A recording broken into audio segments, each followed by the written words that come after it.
Ana Milena Rojas is truly the definition of a creative. Ooh. Born in Bogota, Colombia, she brings her heritage and love for aesthetics to her dynamic work as an art director, production designer, and artist. From overcoming financial hardships, working as a house cleaner to fund her dreams, to landing a position as a graphic designer at the Food Network, her love for surrealism and the arts fuels absolutely everything that she does. A DACA recipient, and is now working on her directorial debut with her new short film, A Matter of Time. Yes. Oh my gosh, thank you Wow, so what much an for sitting down. introduction. Girl, what a woman! Oh my gosh, people, am I right? Like, she is out here killing it. No, it's just having a lot of time to do a bunch of stuff. But also just using your time effectively. I feel like everyone has a lot of time, but you could be scrolling on TikTok. Instead, you're out here conquering the world. I mean, you have to. You can't just sit there and do nothing. We have to do more. That's true. So, what does being a creative mean and look like to you? Big question. Man, a creative. I don't know. I think that there's so much opportunity out there. I think that I always craved telling stories from the beginning. And telling stories comes in different mediums, different forms. The way that I tell stories using my art, and myself within the art, compared to when you create a film and how you tell the story, compared to when I work in the Food Network or HGTV, and then you, even though it's a show, I still drop little hints of who I am in there. But there's different mediums and different ways to tell a story, and that's what creatives do. Like, we want to tell you a story and involve you in it, and you become part of it. Definitely. So, how did you know this was the right path for you? I think it was always calling me. Okay. I was always meeting people, and I had right away ideas of what I wanted to do. I remember, I think it was 2 years ago, I was actually at the Food Network, and I had this thing in my stomach that said, you need to work in film. And I just couldn't drop it. I started looking on social media and on YouTube, things about films, and like watching behind the scenes. And next thing you know, I was working in a film. And then after that, we were writing a story for the film. So it's just been calling me the way that I'm pretty sure it happened to you. It's true. It's kind of beautiful, actually. Scary, but beautiful. I think they say, especially as a woman, our intuition is so strong. And I always thought everyone had the same dreams as me. So I always thought they were kind of impossible, especially as a creative. But growing up, you realize that not everyone does have those same dreams, Like, those dreams come to you for a reason. And I think, like, for instance, I never want to be a chef. I hate cooking. I burn everything I touch. Okay, I cannot you. cook to save my life. Same, because I don't cook either. And honestly, I don't want to. Like, I could be good at it if I wanted to, but I have no desire whatsoever. And I think it's the same thing where other people have their desires and they want to go after those things. And as a creative, it's nothing different. No, I think it's, I always tell my sister or friends or like the fans is that I happen to love what I do. And I'm willing to sacrifice myself, my lifestyle for my dream. Because this life comes with sacrifices. My social life is non-existent. I, instead of the weekend, instead of going parties or like doing things like that, I work Friday, Saturday, Sunday, and then so that I have things to post on during the week. And there's a lot of sacrifice that comes with making the decision of being a creative, and I'm pretty sure you agree to that. Oh no, I totally agree. I like to think I can do it all, but I'm getting to a point where I realize I can't. You do need to make those sacrifices and focus on what you want. It's funny, I went on vacation recently, and I thought I was going to be out here living my best life on vacation, but I was waking up early, coming home early, and doing work because I was so passionate about the projects I was part of that it feels like work, but it doesn't. Like, in the back of your mind, like, this is what I need to do to get to that next level.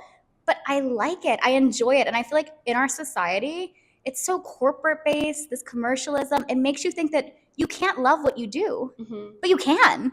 Yeah, no, I think you should. I think it just depends. I feel like I have this belief that every single human being is like a book. And you go to a library and every book has a theme.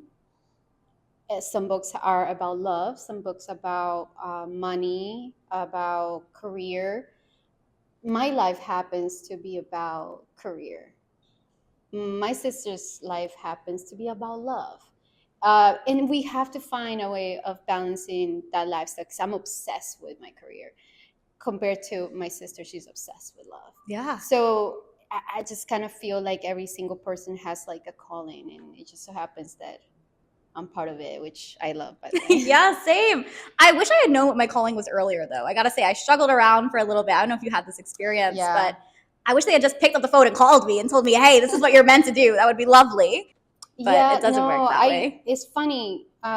When I was in high school here, I remember someone telling me that there was this career called graphic design, and I had no idea what that meant. But they said it was like creative, and I was like, oh, I really want to do that. And I went downstairs to the what was the guy like that will call you? Oh, the to- guidance counselor. Yeah, the guidance counselor. And I told him what I wanted to do, and he was like, "No, you're an immigrant. You're not gonna be able to do it." Oh my God, no. And then I ended up doing business because he said that I should have, and I spent 7 years because it took me that long to graduate from a college. 7 years in that career, and then eventually I was in this psychology class, and I studied the way that you have your book. I started drawing and manifesting, and then I decided to create a magazine, and that was the beginning of creativity for me. That is beautiful. I think, first of all, congratulations. That's Thank you. amazing. I think so often there are two issues with this that I see. I think number one, people are out here just giving advice that they're not warranted to give. If you're not in the career that I want to be in, why are you giving me advice? You can offer your opinions, but you don't know. You're not Yeah. around the people that you need to be around who can give you that answer or that information. I don't know. I think I look at it two ways. Mhm. One, a lot of people will come up to you and tell you something that they can't do because they were not able to do it. Their fear is telling them to tell you that you can't do it. But at the same time, what if things are meant to happen the way they happen? What if I was supposed to wait that amount of years to graduate? Because I graduated actually, I think it was in 2023. Shout out to Warner Brothers for helping me. I was able to graduate until then, but everything happened right on time. I would have not met some people. I would have not done the things that I've done. I would have not started the film that I'm gonna start now. So I don't know if it's meant to happen that way. No, I don't think it's a bad thing. I just think people need to be quiet sometimes and not share their Yeah, opinions. that's true. My own business. Yeah, exactly. Like, mind your business. But I do agree with this. I do think timing, I used to hate when people would say this, like, your time will come, your time will come. But it's true. And I look at myself now and the things that I'm achieving and doing as a creative. And honestly, if I wanted it a year ago, 2 years ago, but I would not have been emotionally ready for it at that point. I like to think I would have been, but if I had been given the weight of the opportunities that I have now at that age or at that time in my life, I would have crumbled because I didn't have the systems built to kind of support myself through that. So I do think timing is important, as much as I hate saying it. Yeah, no, it's annoying because I feel like I wasted so much time when I could have. But you didn't learn. But no, and at the same time, it goes to say, just because I say that I feel like timing is everything and everything happens for a reason, I still worked a lot to get here. Exactly. It wasn't that I woke up and it fell into your lap. Yeah, no, it was a lot of work. Yeah. Was the work worth it? Oh, but can it be easier? Please. But I kind of think it's supposed to be hard. It's not supposed to be easy. It's all about the journey. It's all about the journey. That's what they say. But it is because, and that's the thing too, I've been trying to very much so focus on that journey because I feel like one day you're going to get to your final destination and you'll be like, that's it? What do I do now? And I felt that way so many times with other achievements and things. And I spent this whole time rushing the journey, rushing through everything, not actually enjoying it, that I was like, oh, this is the time when it was supposed to be fun. Like the actual goal itself, yeah, it's an accomplishment, but it doesn't mean that much. Yeah, you know what's funny that when you said maybe it's meant to be hard, I watch movies and I love when I hear stories about this person that like worked really hard, that went through like all kinds of things and then they got there, and I'm like, yes, I love this movie. But when you're in it, and you're going When you're in the movie, Yeah. you're like, this is not fun. Yeah, no, I would it's like this not. part It's to end. really, yeah, it's really hard. But at the same time, it's like you said, 3 years ago, this was my dream. And now Exactly I'm where you are here now. and I'm 3 years ahead. So it's like you said, it's important to stay present because we're living. And what we always wanted. This is the Yeah. dream. Yeah. Yeah, there's always going to be another dream, another thing that's Exactly. accomplished. That's just the way life So, works. yeah, I don't think that we're ever going to get to that part where it's like, oh, I got to the destination. No. Yeah. It's going to be like a road of things and different dreams. 100%. But I want to talk a little bit about your artistic style. Uh-oh. I love it, first of all. Very unique. Just something about it is so different. I love it. Describe your artistic style in 3 words. Oof. Only 3. That's all you got. Surrealism. I think I stole that from Monica. Man, digital surrealism. That's 2 words. You got 1 more. Conceptual art. That's 4. Conceptual. Okay. Yeah, there you go. I know, it's so hard, right? Yeah, I don't know how to explain it. But I read somewhere that you were creating 1 piece of artwork a day. Yes. For how long? Last year. I did 1 piece of work every day for, I think it was the first 8 or 9 months. Oh my gosh, that's crazy. How did you stay motivated? Where did this idea come from? So I really wanted to do something for social media. I've always kind of wanted to showcase my skill set. Social media is such a platform where you can meet so many people, and I really needed to do something with that. And one day I decided to do a photo shoot with my brother-in-law, my friend Kenny, and my brother-in-law, he told me, go to this art gallery that they were showcasing David LaChapelle. Mm-hmm. And I had no idea about him.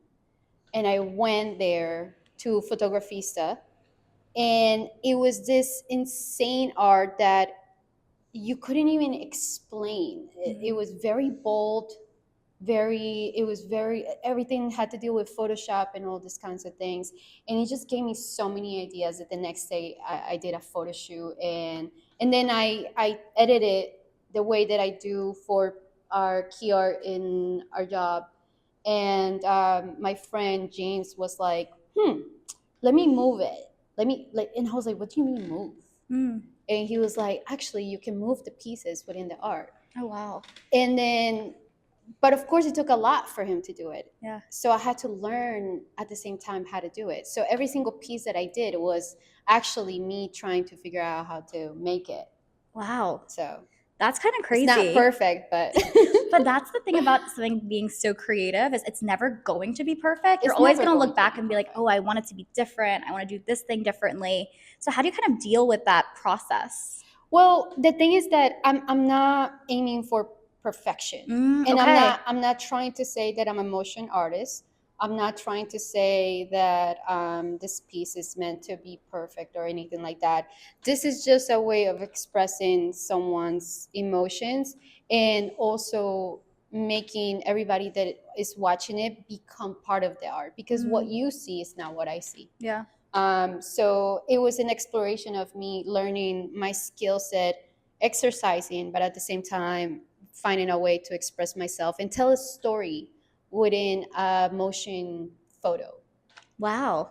Okay. And something else I noticed about your work is you always insert yourself into it. Yes. I think that is so interesting and so cool, because I see that it's you, but at the same time, you feel kind of removed from what's happening. You're looking down, you're looking around, you're never the main focus, but you're always in there. Can you explain this? What's the reasoning? Well, there's a few reasons. It's meant to distract you from the main message.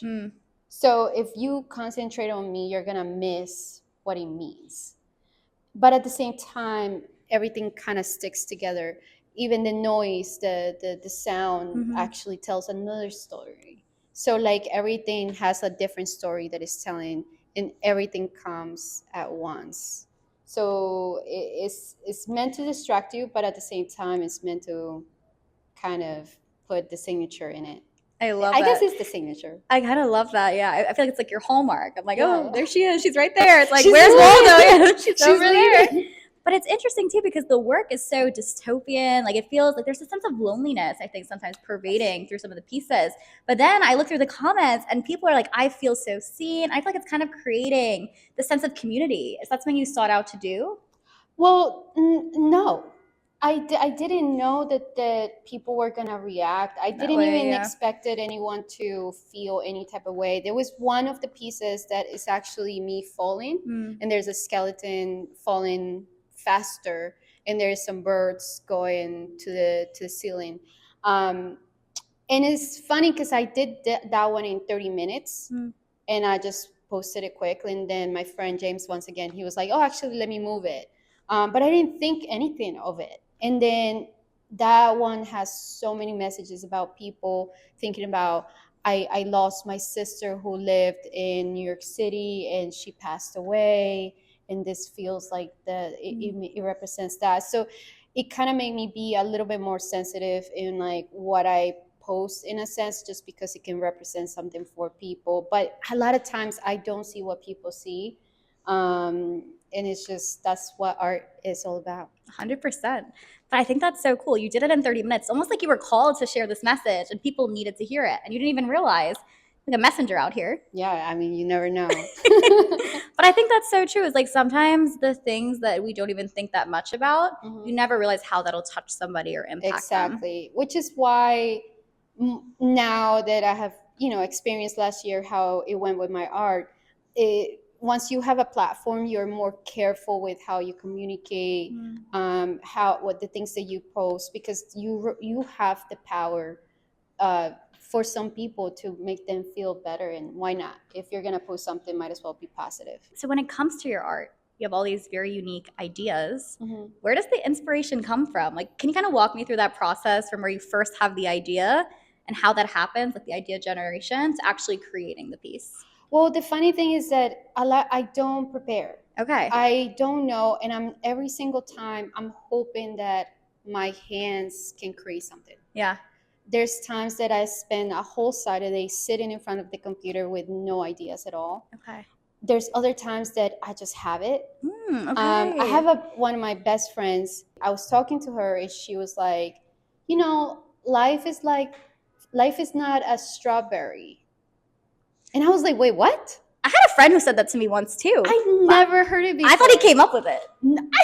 So apparently somebody lied to me. No, she said it. She was like, life is not a strawberry. And I was like, wait, that's actually genius. And the next day I sat down and I created a piece with strawberry, because the strawberry is beautiful. Yeah. It's gorgeous. But if you bite into it, it might be bitter, or it might be sweet, or it might be anything. Yeah. And for every single person, it tastes differently. So like, it was like such a genius moment that I was like, I have to steal that. So I steal a lot. Like if anything that I see, or like the sounds of the city is, if you walk in the city, for me, New York City is like a piece of art that is moving constantly. Ooh, that's beautiful. And when you're moving to the city, there's all this noise, everything that can distract you. And yet again, you're walking there and you feel like you're the main character. Like your life is so important. Even though you have all these buildings and all these people and all this traffic in front of you, you still feel like you're the main person. So I started adding like all this noise to my art to kind of make you feel how you feel outside, but yet there you are. Wow. That's deep. You can you can quote me on that. I will. I think I will. Life is not a strawberry. Life is not a strawberry. I think my life is a pomegranate. Ooh. I don't know why. Because I like pomegranates. I mean, There's no reason. There's no reason. Right now, life is just crazy. Life is lifing right now. Yeah, seriously. So as an artist, sometimes it feels like you're sharing your deepest, darkest feelings and secrets with people. How do you deal with kind of bearing your soul to people you just really don't know? No, it's very abstract, so nobody really knows. Mm. Like they haven't been able to figure out. Even sometimes when I write captions, the captions actually says They're more. cryptic. Oh, Oh, oh my gosh, it's like an Easter egg. yeah, they say more, but nobody's gonna be able to read it. I don't think so. I've been safe so far with all my Oh secrets. my gosh, can you tell us a secret? Ooh, um, yeah, yeah. She's like, damn, you put me on the spot. Yeah, no, I can't think of one. I think that there was one that I was feeling very down and very alone, especially with everything that's happened with DACA and all that. And I think I wrote something like, I don't even remember, but it had to deal with my emotion of loneliness in Hmm. this environment. Not to Wow. say so much. Speaking of DACA, Yeah. you are a DACA recipient. Yes. Shout out to my people. Yeah, just my people. And there are over 500,000 in the United States. 536,000 to be exact. Wow. And so, I mean, things are very scary. It's a scary time for immigrants, for DACA recipients. There's a lot of negativity and fear tactics Yes. being used by Trump and the government. So, first, I just want to ask, how are you doing? I know, loaded question, but Yeah, I don't know how to answer that because it's not just affecting immigration, it's affecting us as women, mm-hmm. as immigrants, as you know, there's so much going on every day. There's always something happening that is really hard to answer whether you're good or not. Yeah. But I will say that it's so important to function. So I'm lately I've been answering that question with I'm functioning. I'm moving. I'm trying to do my things. I'm trying to post on social media. It's really hard to go on social media right now because it's every 2 seconds it's like breaking news. So it's been really hard. It's been really hard. I can imagine. And I think also just the state of the country right now, it feels like social media is kind of like the Wild West. I feel like people are out here saying crazy things. It's like bam, bam, bam, like things I've never experienced before, especially towards women and immigrants too. So it's a crazy time. How are you kind of protecting your peace? Just I'm not. Yeah, no, no. I'm like, I guess you have to have a balance because you do want to. I wanted to ignore the news, but the truth is, you can't.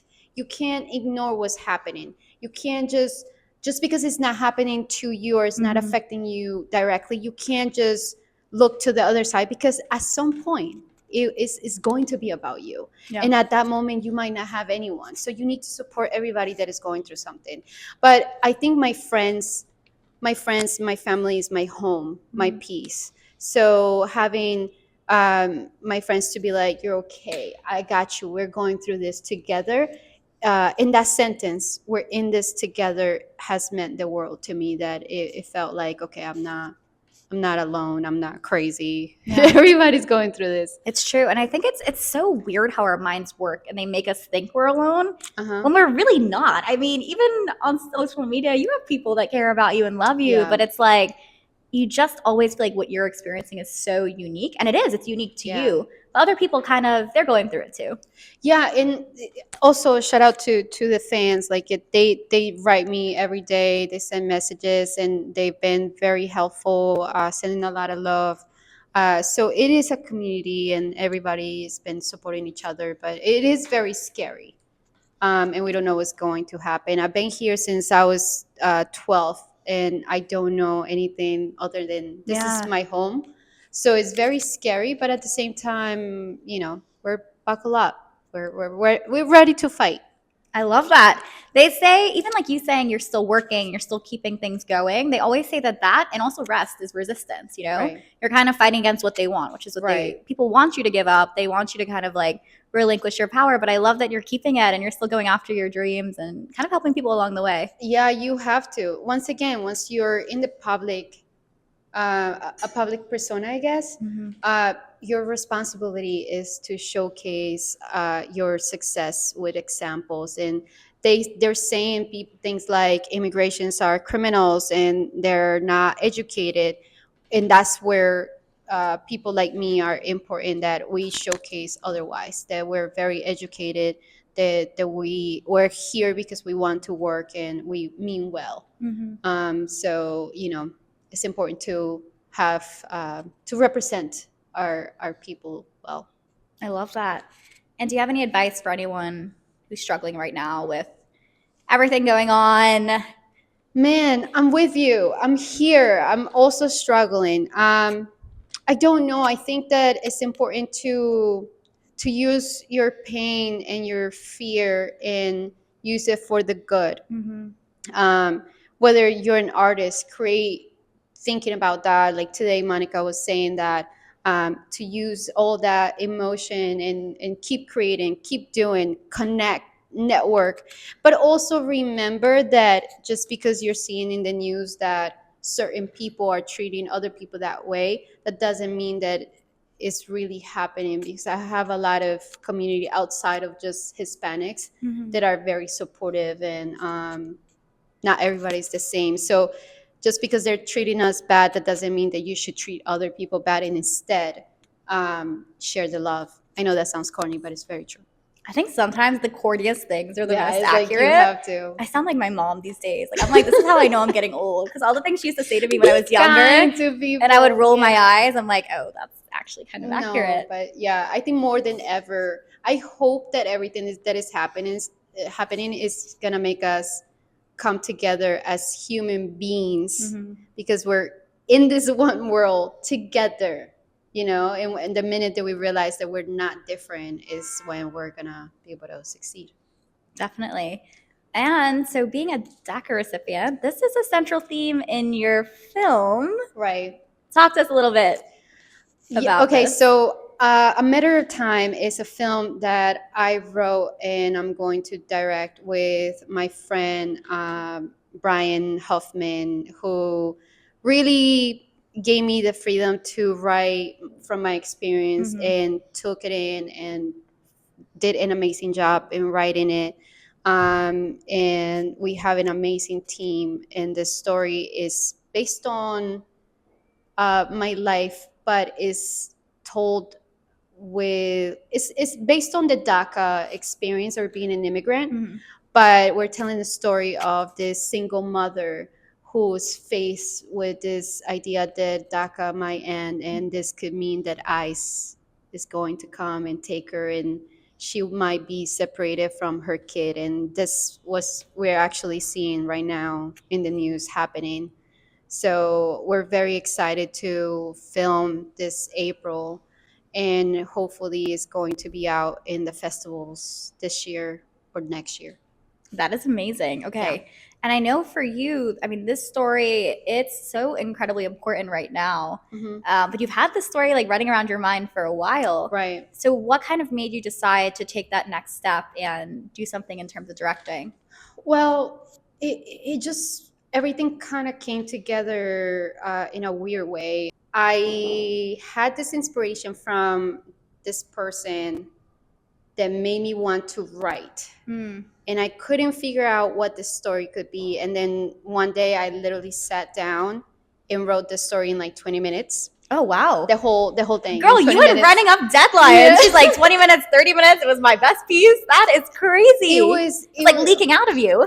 Yeah, everything kind of came together, and I just wrote it. And then I took it to Brian, and Brian like did an amazing job and like actually made it into like a script. I love that. And then every single time we would rewrite the script, we found something even better, and we added monologues, and like we added so many things. Even now we're rehearsing, when we see the actors do certain things, we're like, oh, let's change this, let's change that. So I was lucky enough that I have a team where it lets me have this expression, this freedom of expression, but then they come and they have amazing skill set where they actually make it into the film that is going to be. Amazing. And I know that teamwork is so important when you're working on a project of this capacity. How did you kind of go about building your team and being in charge of them? Do you ever get like uncomfortable? Because I know some of your friends are working on this with you as well. Do you ever get uncomfortable kind of like bossing people around or telling them what to do? How do you kind of handle directing people? So Ashley Espinal, who is one of the executive producers, she's actually the god. I call her the god or the mom. She's Wow. very Okay. like straight to like rules and stuff, and she knows how to guide us. Yeah. Brian and I is like seeing like a brother sister, like a cat and a dog, and we're like arguing, but we're fun. We're like having fun, and Yeah. we just know how to communicate. So I don't think that Brian or I are the ones kind of telling people what to do. Ashley's more the one that is like, Okay. come on, let's stop laughing, let's do this. Oh, wow. Okay. And then we're also, because we're all very close, there's not a space where like your idea is not valuable. We have people like the actors or other people come up to us and says, what about this? And I'm like, we're like, oh yeah. But we're very open. It's very easy. And we also met at work. So we're used to working with each other. Okay. And there's no egos. Thank God. Maybe the biggest ego is Brian. I thought you were going to say yourself. Yeah. And I was like, I find that hard Brian to believe. Brian and I, yeah. But no, it's such a good environment. It's amazing. I love it. Amazing. Okay. Have you run into any challenges in this process? Anything that you're like, oh my gosh, I was not expecting this to be so hard? No, I mean, I'm so used to dealing with projects. There's not one project that is not hard. From the money, Yeah. budget is everything. You have to kind of maneuver things. There's been so many people that have donated their skill set, or they have helped us in some ways. So the challenge is to be able to, do everything at once and bring people together for a story that is started as something fun, but now it's important to tell the story. So for everybody, it means a lot. Like one of the photographers is actually an immigrant. I met a DP actually that is part of DACA, didn't know. So this story is actually opening a lot of doors. So the challenge is to have to tell it in a moment like this. And then, you just never know what's going to happen until then. Wow. And I think, is there any pressure that you're feeling to get this story told correctly, especially with everything that's going on right now? Yes. I mean, I do feel the pressure of doing something great just because I know it's going to mean a lot. We as immigrants and as DACA recipients, and especially right now that they removed the DEI programs, that they're removing so many things that helped people of color, is so sad, and it makes this movie and my role very important. So the fact that we need this job to be correctly, to come out great, but at the same time, it's like nothing is ever perfect. Of course. So it's beautiful in that way as well. Yeah. It's also your brainchild, so you can kind of maneuver and do whatever you need to do with it. And I have full faith that people will take from it what they need. Yeah, I think so. We'll see. Yeah. All right. So, I mean, wow. So much. We have discussed so much. But on air and off air. On air, off air. You've been here chit-chatting. I was like, we were chatting before this a little bit earlier, and I was like, oh man, I don't want to shut this conversation down because it's so good, but we got to save some of this for the podcast. We got to get this in the interview. I want you to say the first thing that comes to your mind and the last thing you want to leave the listeners with. It can be absolutely anything. The first thing that comes to my mind, it's going to sound corny. No, anything. I would say I hope that with everything that is happening, that we learn to love. I think that is such a hard thing to do. And I'm really hoping that we're all coming together. Every single time something happens that is bad, kind of makes human beings understand that, we all need each other. We don't survive if there's no love. We're not those beings that we're meant to be by ourselves, that actually love. I truly believe that love is the fifth dimension. I love quantum physics. So Oh wow. Oh my gosh. Okay. yeah, so I truly believe that. And if I'm really hoping that everything that is happening can put us together. So if I leave with anything, will be that we all have the responsibility as human beings, no matter what is happening or who's ruling the world, to do the right thing. Every day you have the opportunity to do that. So I hope that people remember that when you wake up and go outside, to that you as a person of privilege It's true. make the right decision. Oh my gosh, that was beautiful. You should No be pressure. a philosopher or something. I don't know. That was great. I want that on a bumper sticker. It'd be a very long bumper sticker, but whole back of my car plastered with that when people are honking at me in traffic. Wow. Okay. And so, where can the people find you? Where can they keep up with your short film? Give them all the details. Oh man. Okay, so Instagram. My Instagram is my name. If you can spell it, that's not gonna be easy. We'll link it. We'll link everything. Link that. I don't. Links. It's gonna be a lot of. They're gonna be like, what? Yeah. Anna who? Maybe they'll get it. You never know. But the Instagram for the film is AMOT film. Actually, I forgot. Wait, I think I have it written down. You do? I do. I just didn't think I was going to be able to remember it from memory. I was like, she'll know it from memory. No, I was incorrect. It is AMOT_movie. Oh, thank you. You're welcome. I was far away from it, but you should follow us. And please donate. We need every single penny that we can use. Yes, if you are an investor and you're watching this, shame on you if you do not financially support this film. Yeah. What else are you doing? Yeah, no, and any like $1, I don't care. Like, just help us out. This is for a good cause. We're really telling a good story. So please, all the love that we can. I'm excited, and like, if you need a background actor, you know who to. Seriously, yeah, call me. You can pass by back and forth. I'll just be like in the background, like that was my head. Yeah, exactly. Amazing. All right, well, thank you so much for joining us. No, thank you. And by the way, everything that you're doing is amazing. I think that I can't wait to see what you do more with podcasts and with hosting. We've been able to talk a little bit more behind the scenes, but I have a feeling that you're onto something. So I wish you nothing but the best, and anything that you need, I'm here. So that's it. Oh my gosh, community building out in the wild. All love. So beautiful. Cheers. That's so cute.